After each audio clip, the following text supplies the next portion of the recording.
Integration of x raised to n dx is equal to x raised to n plus 1 upon x is equal to x raised to n plus 1. Natural logarithmic of d upon n plus 1. Integration of x raised to n dx is equal to x raised to n plus 1. Why I keep forgetting formula? I just read.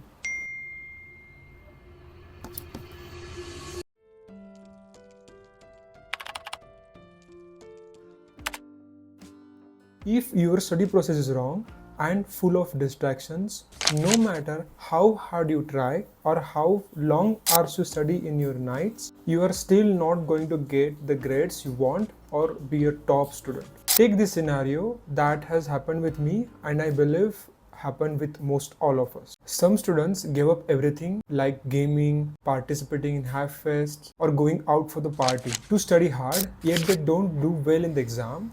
On the flip side, there are some students who will always go out to have fun, skipping the lectures, participating every fest, and still they will do better in the exam as well. Hence, the difference isn't about who is clocking more hours of study and working harder, but it's about who is studying effectively. So in this video, I'm going to share 6 strategies that are easy to incorporate into your daily routine to make your study sessions effective, memorable, and best of all, if your parents woke you up in the middle of the night, you will know the answer. If we are meeting for the first time, my name is Omkar, and you want more content like this to get pop-up into your feed, please do subscribe to our channel. It's a free way to join our wonderful community. When it comes to a memory, there are these 3 core pillars onto which it builds: register, recall, remember. Whether you are a student studying for a test or a working professional studying for an interview, these are the basics that really matters. And here is how the actual process of memory works. When you are studying, you are registering information onto your brain, and hence, depending on the quality of registration, both recall and remember will depend. Now we understood the basics of a memory. Let's go ahead and discuss 6 strategies that will help you study effectively. And we are starting with short, deep, focused session. We all know that one person who excels in everything: sports, hackfest, and even getting good grades. Basically, they are living their life. Meanwhile, here we are giving 100% of our time just to study and still not achieving the grades that we want. Basically, if you think, the issue isn't with us, it's about wrong expectation have been set with the time by our society and hence the parents. They have made us think that you will get a good grades only if you're spending long hours for study. It's a high time that we all should realize there is no direct correlation between the number of hours you study to the grades you will get. However, there is direct correlation to depression and loneliness, and hence focus session will really help you to achieve more in less time. And in turn, it will save some of your time to do outdoor activities where you will go socialize. So basically, there are 2 types of focus session that you can follow: short focus session and deep focus session. Short focus session, as the name suggests, are short, basically ranging between 10 to 30 minutes. The idea here is to break down your study material into the bite-sized chunks, and in each study session, you will deal with one chunk. Do you know why small study sessions are effective? Well, due to their nature of short period, as a beginner, it helps us to stay focused and reduces the chances of burnout. Plus, they are super flexible. You can easily put down into your calendar. One great technique you can follow for your small focus session is Pomodoro technique. In Pomodoro, your session will be of 25 minutes and you will get 5 minutes break afterwards. This keeps your mind fresh and focused. You can read more about Pomodoro on internet, or let me know in the comments if you want to know how I actually follow in my daily routine. So some of you might have know already that I juggle between a full-time job as a data engineer and this YouTube thing. And as short focus session requires a small period of time, I can easily fit into my calendar. The things I do in these short sessions are basically review my content, maybe script, and maybe researching about my investments. Once you are comfortable with the short focus session, now you can go to the next level called deep focus session. These are usually longer, uninterrupted periods of intense focus, usually lasting 1 to 3 hours. I will dive deeper into the detailed concepts of deep work from the book called Deep Work by the Cal Newport onto my next video, but let's cover the basics here. Deep focus sessions are perfect for diving into complex topics if we want to access your true capability and really mastering the material. Most of my creative work I usually do in my deep focus session. As I'm working full time, I can put one deep focus session on the weekdays and 2 to 3 on weekends. During this deep focus session, you can achieve flow state where you are highly immersed and highly productive. The things I do in deep focus session are writing scripts, brainstorming about the ideas, and point to note that it's not one size fits all thing. You have got to experiment between these focus sessions and figure out how many sessions you can put onto your calendar and what you can exactly achieve from those sessions. All that. The second technique here is active recall. Active recall is scientifically proven method by researcher named called Gates. Gates conducted pretty interesting study to see how student learns. It is given in his research paper called The Power of Testing Memory, Basic Research and Implications for Educational Practice. You can read this complete paper, the link I have given in the description. Basically, in his study, he tested the students from different grades from 1 to 8 using two types of materials. First one is nonsense syllabus, like a random combination of letters, and the short biographies from who's who in America. This study had two phases. In the first phase, the student had to read the study material quietly, and in the second phase, they have to look away and try to recall the things they have studied. This is called cohort recitation or active recall. And in case if student forgets something, Gate allows them to look again in the book and refresh their memory. Gates wanted to see how different percentage of recitation time can really improve your study. So he had different group of students to spend different time of recitation. The result from this study was quite surprising.